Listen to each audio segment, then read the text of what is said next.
नमस्कार, India voice देख रहे हैं आप और मैं हूं आपके साथ शिवम दुबे। बुलेटिन की करने की शुरुआत आपको बता दें कि दिल्ली हाई कोर्ट से केजरीवाल को बड़ा झटका लगा है। तो इस वक्त की बड़ी खबर में आपको बता रहे हैं कि दिल्ली हाई कोर्ट से केजरीवाल को बड़ा झटका लगा है।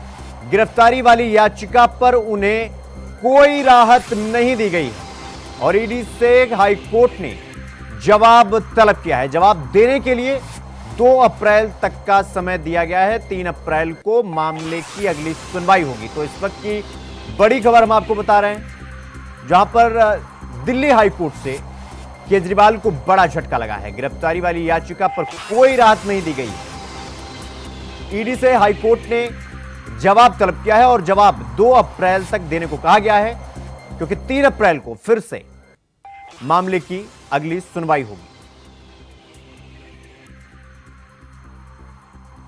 तो गिरफ्तारी वाली याचिका पर कोई राहत नहीं दिया है हाई कोर्ट ने और ईडी से हाई कोर्ट ने जवाब भी मांगा है और 2 अप्रैल तक जवाब देने हैं, क्योंकि 3 अप्रैल को फिर से अगली सुनवाई होनी।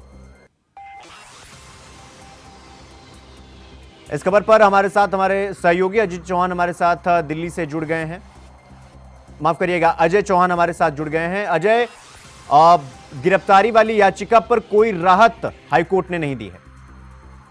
बिल्कुल शिवम, देखिएगा जिस तरह से आम आदमी पार्टी के वकील ने दलीलें दी थी, सुबह से जरा चल रही थी कि अरविंद केजरीवाल की जो गिरफ्तारी है वो गैर कानूनी है और ऐसे तथ्य में अरविंद केजरीवाल को गिरफ्तार नहीं करना चाहिए, क्योंकि ईडी ने जबरन उनको गिरफ्तार किया है और जल्दबाजी में गिरफ्तार किया। इसको आज हाईकोर्ट में चुनौती दी गई थी, लेकिन जिस तरह से ईडी के वकीलों ने जो है लगातार बात की और सब सबूत उनको रखे गए, तो कहीं ना कहीं जो अरविंद केजरीवाल के वकील है वहाँ दफ्तर में आए। हाईकोर्ट ने साफ साफ कहा है कि अभी इसकी सुनवाई थी, लेकिन जिस तरह से 4:30 बजे तक कोई फैसला नहीं आया था और जो लगा था कि कोर्ट ने जिस तरह से सारे सवाल जवाब को लेकर सुरक्षित रखा गया था, लेकिन अब जैसे उनको राहत की उम्मीद लगी हुई थी, लेकिन कहीं ना कहीं अरविंद केजरीवाल को और अरविंद केजरीवाल के जो वकील थे उनको बड़ा झटका लगा है, क्योंकि ईडी अब हाईकोर्ट ने साफ साफ ईडी को जवाब दिया है कि आप 2 अप्रैल तक इसकी पूरी जांच करें, क्योंकि इसी तरीके से जब अरविंद केजरीवाल को गिरफ्तार किया गया था उस दिन भी हाईकोर्ट वकील गए थे आम आदमी पार्टी के, उन्होंने भी यही कहा था ईडी का कोई सबूत है तो पेश करे। तो हाईकोर्ट ने वो पेश के लिए अपील की थी कि उन्होंने 2:30 बजे तक पेश करे।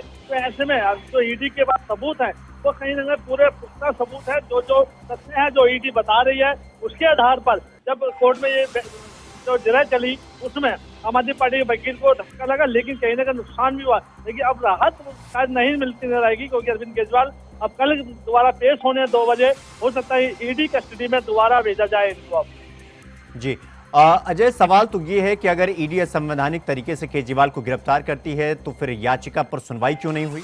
और अभी ईडी से ये जवाब किया जा रहा है कि 2 तारीख को आपको जवाब देना है, क्योंकि 3 को फिर से सुनवाई होगी। यानी कि ईडी ने जो सबूत हाईकोर्ट के सामने रखे प्राइमा फेसी, उसे हाईकोर्ट ने माना है।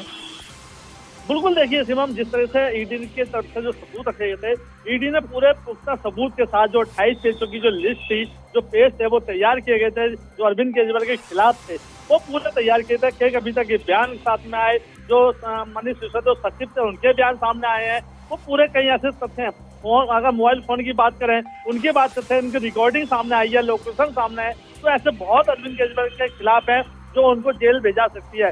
लेकिन लगातार आम आदमी पार्टी के कार्यकर्ता हो या मंत्री हो, जो उनके वकील हैं, वो बार बार हाईकोर्ट या सुप्रीम कोर्ट जाने की तैयारी करते हैं, लेकिन कहीं ना कहीं उनको बार बार वापसी ही नीचे आना पड़ता है, क्योंकि कहना यह है कि जिससे अरविंद केजरीवाल को जब खिताब किया जाता है तो कहीं ना कहीं जो ईडी है वो पूरे सबूतों के साथ पहुंचती है, कभी ऐसा मौका नहीं छोड़ती है।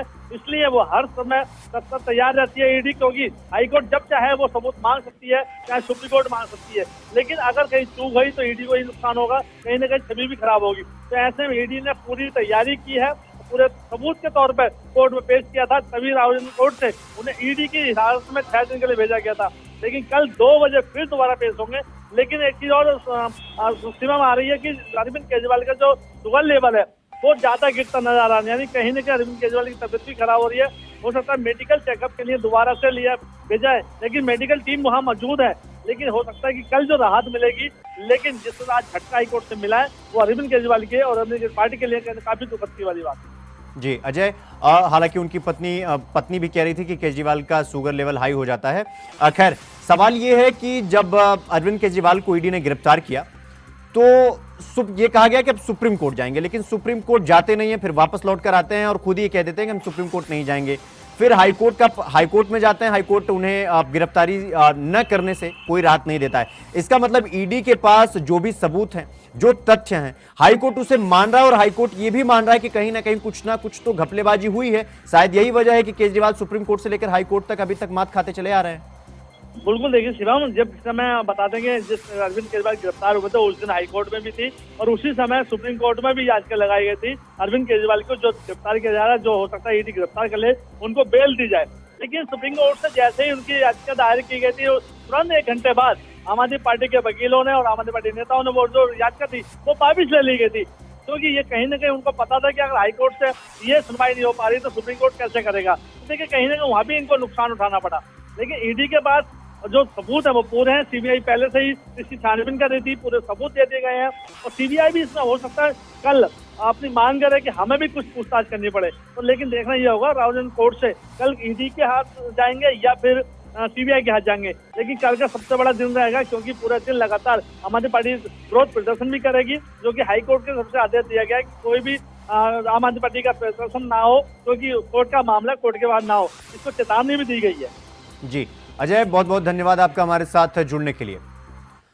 तो दिल्ली हाई कोर्ट से केजरीवाल को ये जो झटका लगा है, इससे ये देखा जा रहा है कि हाई कोर्ट में याचिका खारिज हो जाना और ये सारी चीजें साफ तौर पर ये जाहिर करती हैं कि अब 2 तारीख को ईडी को जवाब देना है। अब हम खबरों में आगे बढ़ेंगे। आपको बता दें कि एसटी हसन का नामांकन रद्द हो गया है। तो इस वक्त की एक और बड़ी खबर हम आपको बता रहे हैं, जहां पर एसटी हसन का नामांकन रद्द हो गया है और एसपी से एसटी हसन ने पर्चा भरा था, यानी समाजवादी पार्टी से एसटी हसन ने पर्चा भरा था और टिकट कटने के बाद नामांकन भी रद्द कर दिया गया और मुरादाबाद से एसटी हसन चुनाव नहीं लड़ेंगे, रुचि वीरा ही सपा की उम्मीदवार होंगी। तो इस वक्त की बड़ी खबर हम आपको बता रहे हैं लोकसभा चुनाव से जुड़ी हुई, जहां पर एसटी हसन का नामांकन रद्द हो गया है। टिकट कटने के बाद नामांकन उनका रद्द हो गया है। हालांकि रुचि वीरा से पहले ही नामांकन उन्होंने भर दिया था, लेकिन उसके बाद फिर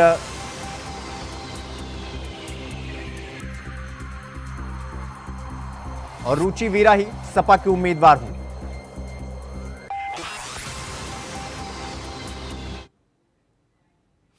तो वहीं मुरादाबाद से समाजवादी पार्टी की अधिकृत प्रत्याशी रुचि वीरा ही होंगी, जिसकी पुष्टि मुरादाबाद चुनाव अधिकारी और जिलाधिकारी मानवेंद्र सिंह ने की है। आपको बता दें कि सीट से मंगलवार को सपा प्रत्याशी एसटी हसन ने नामांकन किया था, जिसके बाद रुचि वीरा ने इस सीट से नॉमिनेशन किया था।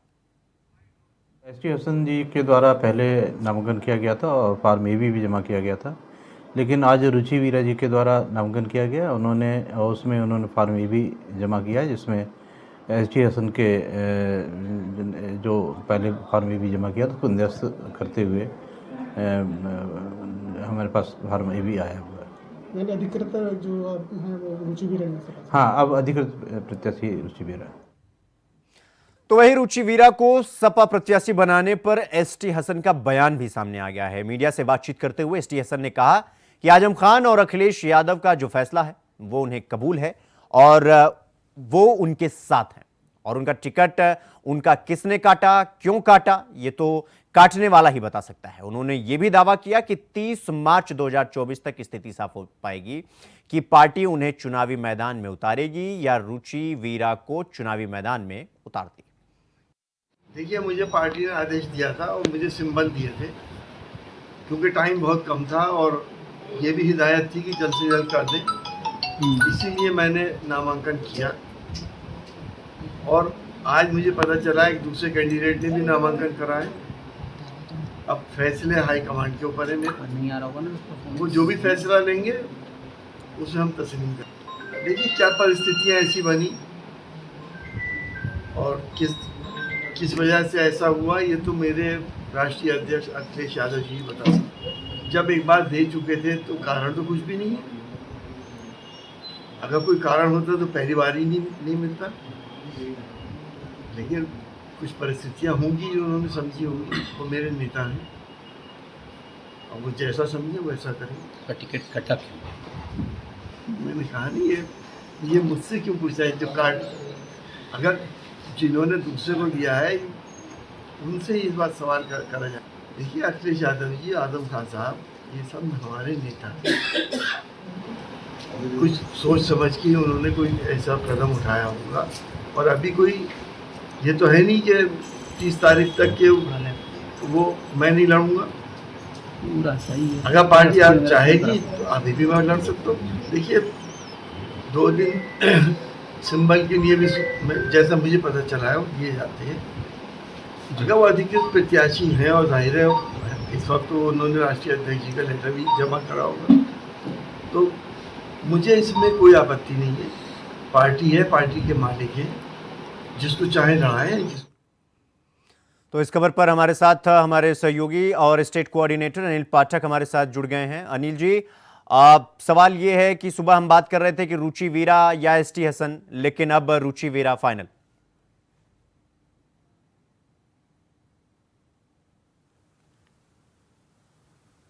आप मुझे सुन पा रहे हैं अनिल जी? हेलो जी अनिल जी, मैं कह रहा था कि सुबह जब हम चर्चा कर रहे थे इस खबर पर कि शाम तक किसका नाम फाइनल होगा, तो रुचि वीरा और एसटी हसन में चर्चा चल रही थी, लेकिन अब रुचि वीरा फाइनल हुई और एसटी हसन अब ये कह रहे हैं कि मेरा टिकट किसने काटा, क्यों काटा, ये तो वही बता सकते हैं।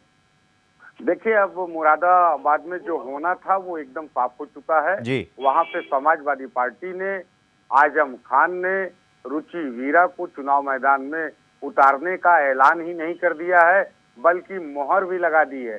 नामांकन दाखिल हो चुका है और डीएम की तरफ से ये कहा भी जा चुका है कि जो एसटी हसन है उनके ए और बी फार्म को निरस्त कर दिया है पार्टी हाईकमान ने। सपा सुप्रीमो अखिलेश यादव ने एसटी हसन के ए और बी फार्म को कैंसिल कर दिया है और रुचि वीरा को नया ए और बी फार्म देते हुए समाजवादी पार्टी का नया कैंडिडेट बना दिया है। वही एसटी हसन ने भी साफ कर दिया है कि जो अखिलेश यादव कहेंगे वही वो करेंगे। मतलब की तस्वीर एकदम साफ हो चुकी है। मुरादाबाद में आजम खान ने जो चाहा वही हुआ। जिस तरह से एसटी हसन को लेकर के नाराजगी थी आजम खान की, वो आज जो है वो हकीकत में बदल गई। एसटी हसन का टिकट कटा और ऐन वक्त पर रुचि वीरा ने नामांकन दाखिल किया और ये मैसेज दिया कि आजम खान का फैसला ही ऊपर फैसला है और उसके आगे अखिलेश यादव को भी झुकना पड़ा है मुरादाबाद सीट पर। अनिल जी, जब रुचि वीरा नामांकन दाखिल करने के लिए जा रही थी तो एसटी हसन के समर्थक ये कह रहे थे कि रुचि वीरा वापस जाओ, और जब अंतोगत्वा रुचि वीरा नामांकन दाखिल कर देती हैं तो एसटी हसन का जो जवाब देने का तरीका है या जो उनका कह सकते हैं एक प्रकार का राजनीतिक एटीट्यूड है वो धीमा पड़ गया। फिर बाद में वो ये कहते हैं कि जो आजम खान, जो अखिलेश यादव कहेंगे वही हम करेंगे। तो क्या एसटी हसन इस मुगालफे में थे कि टिकट अगर थोड़ा दबाव बनाएंगे तो टिकट हमें ही मिलेगा? हाँ, देखिए, कहीं ना कहीं जिस तरह से जेल में मिलने अखिलेश यादव आजम खान से गए हुए थे और अपने साथ एसटी हसन को लेकर के गए थे, तो उसकी वजह से एसटी हसन को यह भरोसा था कि अखिलेश यादव का आशीर्वाद उन्हें प्राप्त है। लेकिन जो प्राप्त उनको आजम खान की तरफ से मिला था उसका असर जो है आज देखने को मिला है। तमाम कोशिशों के बावजूद जी, ये जो है अपना टिकट एसटी हसन हैं और जो फैसला आजम खान का था रुचि वीरा के पक्ष में ही गया है। अखिलेश यादव ने एकदम से रुचि वीरा को मुरादाबाद सीट पर अपना प्रत्याशी घोषित कर दिया है और ऐलान भी हो गया है कि अब रुचि वीरा ही मुरादाबाद सीट से गठबंधन की प्रत्याशी होंगी। जी अनिल जी, एक अंतिम प्रश्न मेरा आपसे ये था कि एसटी हसन या रुचि वीरा, अगर चुनाव में अगर एसटी हसन होते तो क्या चुनाव और थोड़ा सा इम्पैक्टफुल हो सकता था समाजवादी पार्टी के लिए, या रुचि वीरा ही ठीक है? देखिए, रुचि वीरा बिजनौर की रहने वाली हैं और वहाँ से वो विधायक रही हैं, पिछला चुनाव भी लड़ी थी। लोग ये कहते हैं कि आजम खान ने ही विधानसभा का टिकट भी दिलवाया था, लेकिन वो चुनाव नहीं जीत पाई थी। लेकिन अब वो मुरादाबाद सीट से आकर के लड़ रही हैं। लोकल तो नहीं है, इसका असर चुनाव में पड़ सकता है, लेकिन जातीय गठजोड़ को अगर जोड़ें कि जिस तरह से रुचि वीरा ठाकुर जाति से बताई जाती हैं और जो समाजवादी पार्टी का समीकरण है वो एम और वाई का जी ये एम वाई समीकरण के साथ जो अगर रुचिवीरा स्वजातीय वोटों को लेके अगर आती हैं और मुस्लिम मतों में अगर बिखराव नहीं होता है तो ये समाजवादी के लिए गेन होगा। लेकिन जिस तरह से एसटीएफएन के समर्थकों में गुस्सा है, नाराजगी है और बगावत है एक तरह की, वो समाजवादी पार्टी को महंगी पड़ सकती है। इस दरार को पाटने के लिए समाजवादी पार्टी को बड़ी मेहनत करनी पड़ेगी, खुद अखिलेश यादव को बागडोर संभालनी पड़ेगी। जी अनिल जी, बहुत बहुत धन्यवाद आपका हमारे साथ जुड़ने के लिए। तो एसटी हसन ये कह रहे हैं कि किसने टिकट काटा, क्यों काटा। तो खबरों में आगे बढ़ेंगे। आपको बता दें कि लोकसभा चुनाव में समाजवादी पार्टी के अध्यक्ष अखिलेश यादव को लेकर चर्चा चल रही थी कि वो इस बार लोकसभा के चुनावी रण में उतर सकते हैं। लेकिन अब सूत्रों के हवाले से खबर निकलकर सामने आ रही है कि अखिलेश यादव इस बार लोकसभा का चुनाव नहीं लड़ेंगे। चर्चा थी कि अखिलेश कन्नौज की सीट पर चुनाव लड़ सकते हैं। सूत्रों के हवाले से अब खबर यह है कि अखिलेश यादव ने इस सीट पर तेज प्रताप यादव को चुनावी मैदान में उतार दिया है, जिसके बाद इस अफवाह का खंडन हो गया है कि अखिलेश कन्नौज सीट से चुनाव लड़ सकते हैं।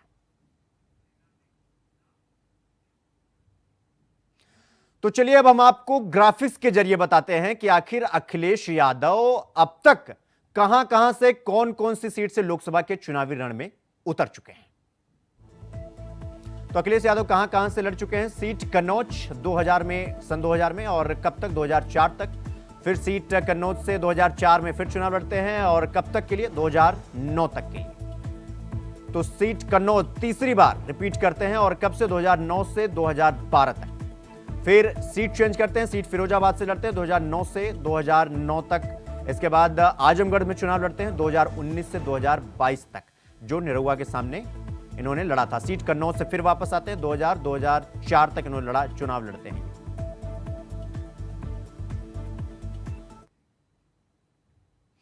तो बिजनौर से पहले चरण में 19 अप्रैल को चुनाव होना है, जिसके लिए नामांकन की बुधवार को आखिरी तारीख थी, जहां बिजनौर और नगीना सीट पर बीजेपी और रालोद के प्रत्याशियों ने अपना नामांकन दाखिल किया।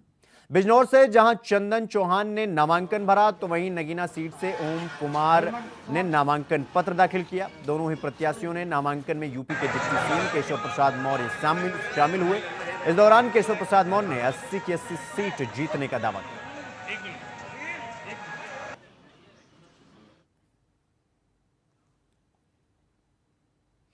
खबरों में आगे बढ़ेंगे। सहारनपुर से बीजेपी के लोकसभा प्रत्याशी राघव लखनपाल शर्मा ने अपना नामांकन पत्र दाखिल कर दिया है। इस दौरान डिप्टी सीएम ब्रजेश पाठक मौजूद रहे, जहां उन्होंने मीडिया से बातचीत करते हुए कहा कि यूपी में बीजेपी की लहर है। सभी प्रत्याशी बीजेपी के उत्तर प्रदेश से जीतकर फिर से मोदी सरकार बनाने जा रहे हैं। हम आएंगे, मंदिर यही बनाएंगे, लेकिन तारीख नहीं बताएंगे। लेकिन आज सीना ठोक करके भारतीय जनता पार्टी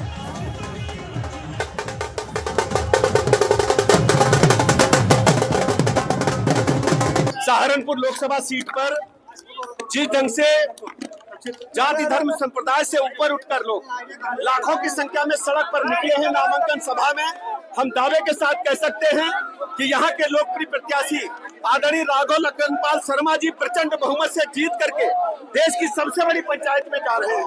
एक तरफा चुनाव है, विपक्ष की पूरी तरह से जमानत जब्त हो रही है। राघव लखनपाल शर्मा जी की जीत मोदी जी की गरीब कल्याण योजनाओं की जीत है, उत्तर प्रदेश के कानून के राज की जीत है। मैं सहारनपुर के लोगों का बहुत बहुत अभिनंदन करता हूं, उन्हें बधाइयां देता हूं। तो वहीं गौतम बुद्ध नगर में दूसरे चरण में 28 मार्च को नामांकन होना है, जिसको लेकर प्रशासन की तरफ से पूरे इंतजाम कर लिए गए हैं। तो वहीं जिला कलेक्ट्रेट में इसको लेकर सुरक्षा के पुख्ता इंतजाम किए गए हैं। नामांकन को लेकर जिला कलेक्ट्रेट को छावनी में तब्दील कर दिया जाएगा। चप्पे चप्पे पर नजर रखी जाएगी, बांस बल्ली लगाकर बैरिकेडिंग की भी व्यवस्था की जाएगी। साथ ही सीसीटीवी कैमरे से हर एक पर निगरानी की जाएगी।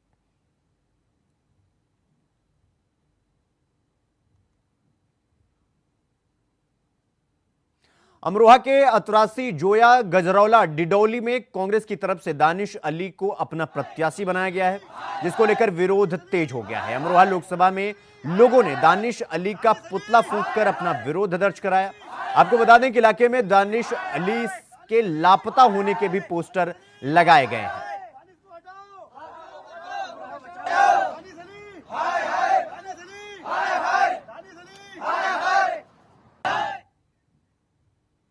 तो वहीं सोनभद्र में रॉबर्ट्सगंज कोतवाली के बहुवरा गांव में एक नाबालिग लड़की की सोते समय मांग भरे जाने और उसके पास से 16 श्रृंगार का सामान बरामद हुआ है, जिसे गांव में हड़कंप मच गया है। तो वहीं परिजन और गांव वाले इसे चमत्कार बता रहे हैं। परिजनों का कहना है कि लड़की बचपन से ही पूजा पाठ करती थी। रात को 12 बजे अचानक घर में अंधेरा छा गया और उसके बाद नाबालिग की मांग भरी हुई मिली और उसके पास से 16 श्रृंगार का सामान भी बरामद हुआ, जिसके बाद लोग लड़की को देवी मानकर उसकी पूजा कर रहे हैं।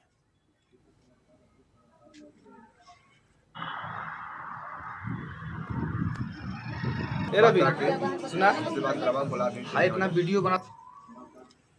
कल रात करीब 10 बजे हम सारे परिवार एक साथ खाना खाए और सोने चले गए। जब सोने गए तो हमारे सब परिवार, बच्चे और मेरी बीवी एक रूम में सोए, हम अलग रूम में सोए। तो सोते समय हम तो अपना मोबाइल चलाकर भाई मैच देख रहे थे या कुछ प्रोग्राम देख रहे थे मोबाइल में। ये सब हमारे फैमिली सब सोई हुई थी। तो करीब 11:30 जब बजा रात तो झंझनाहट और घुंघरू की आवाज़ और बाजा की आवाज़ सुनाई देने लगा सभी लोग को। हमने सोचा भाई कोई बाजा बजा रहा होगा भाई, तो उससे हमसे क्या मतलब है। तो अचानक मेरी बीवी का एक मेरे लड़के का नज़र खुला। जब नज़र खुला तो सब घबराने लगे कि इतना आवाज़ कहाँ से आ रहा है। तो हमको बुलाए, 10 मिनट बाद बुलाए हमको। तो हम गए वहाँ पर। हम तो जाग ही रहे हैं। हम गए वहाँ पर, देखे क्योंकि क्या बात हुआ भैया, कहना कि आवाज़ सुना तो हुआ। हम कहीं नहीं, आवाज़ तो नहीं सुन रहे हैं हम। हमने देखा अपनी लड़की के ऊपर, तो लड़की ने स्वयं पूरा मांग भरा हुआ सब दिखाई देने लगा। उसके बाद 11 बजे 12 बजे के बीच में जैसे गुनगुनाहट आवाज़ झमझम घर में जैसे बजने लगा। तो उसके बाद हमारा नींद कबर गया, हम सो गए थे। तो फिर हम सोचे चल लिए जाने दीजिए, कोई भाई बाहर बाजा बज रहा होगा।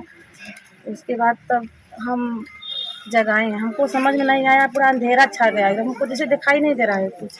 तो हम बुलाए बाबू को, तो बाबू बुलाया अपने मौसा को, तो वो आए हमारे हस्बैंड जी। तो बोले कि क्या हुआ था। हमको पता नहीं चल रहा है, हमको समझ में नहीं आ रहा है, घर में अंधेरा हो गया। और फिर उसके बाद तब यही देखे हमारे हस्बैंड जी, देखें कि आप लोग बस अपनी में देख रही हैं, देखिए माता जी को देखिए क्या हुआ। तो उसको हम जब देखे, उनका मांग सिंदूर से पूरा, उनका जितना शौक श्रृंगार हुआ था पूरा एकदम चुंदरी, सिंदूर, बिंदी, मतलब पूरा उनका हो गया था। और क्या क्या चीज़ें मिली हैं मौके से? उनको सिंदूर है, बिंदी है, सिंदूरता है, और मिठाई वाला है, पंचमेवा वाला है, जनेऊ है, चुनरी है, छौड़ी है, चूड़ी है, यही सब है। तो इसको क्या मानते हैं आप? अरे हम लोग तो भैया यही मानते हैं। नमस्कार। बुलेटिन में फिलहाल अभी के लिए बस इतना ही। देश दुनिया की तमाम बड़ी खबरों को देखने के लिए देखते रहिए इंडिया वॉइस। नमस्कार।